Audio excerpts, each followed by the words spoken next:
लेकिन जब बहुत गंभीरता से उसका अवलोकन किया तो राजा परीक्षित को याद आया कि इसका आकार तो सर्प की तरह है, कहीं यही तो तक्षक नाग नहीं है।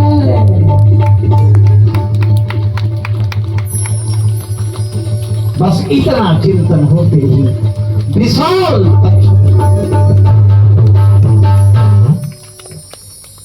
राजा परीक्षित का शरीर जल के भस्म। जन्मेजय ने सर्प विनाशक यज्ञ का प्रयास किया, लेकिन काल की बलवत्ता का निरूपण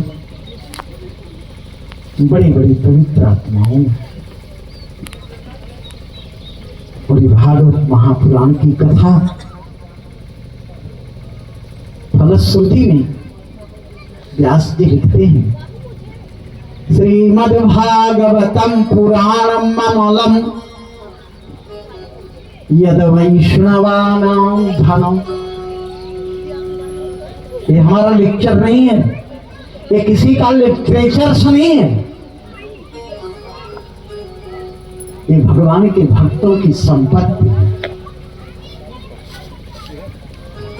जसमिन पारमहंस्यमेव ममलम ज्ञानम परम गीयते। इसमें परमहंस ने निर्मल ज्ञान का संचय करके गायन किया है।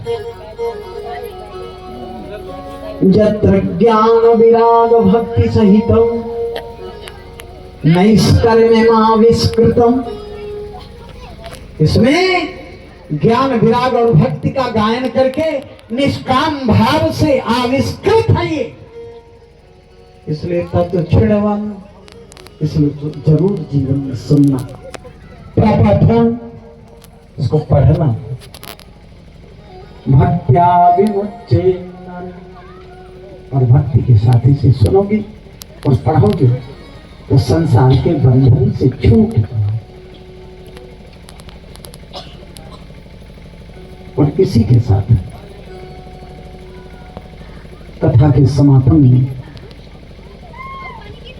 एक अंतिम श्लोक आप लोग भी साथ में हमारे बोलोगे। इसके पहले जजमान को मैंने भागवत की कथा सुनाया। ये कथा की ही कृपा है, ये ठाकुर जी की ही कृपा है जो मैंने सुनाई। हमारे यहाँ सनातन धर्म में अपने पूर्वजों के उद्धार के लिए अंतिम वार्षिक में एक बार भागवत की कथा जरूर कराना चाहिए। और हर व्यक्ति सोचता है कि मेरे जीवन का उद्देश्य मेरे पितरों का उद्धार होना चाहिए।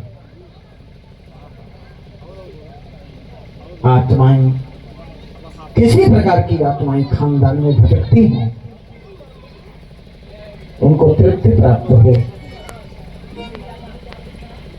उन्हें भगवत स्वरूप सालोक्यता प्राप्त हो, सालोक्यता प्राप्त हो।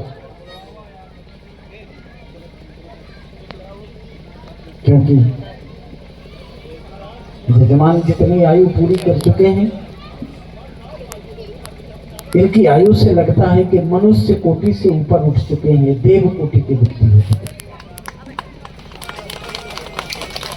योग्यता पूर्वक कितना जीवन व्यतीत कर लेना सामान्य विषय नहीं है, भगवान की आयत की कृपा है। और इस उम्र में भी 7 दिन तक धीरवर्ती होकर इन्होंने भागवत के कथा को ग्रहण करने के लिए अति गंभीरता का परिचय दिया।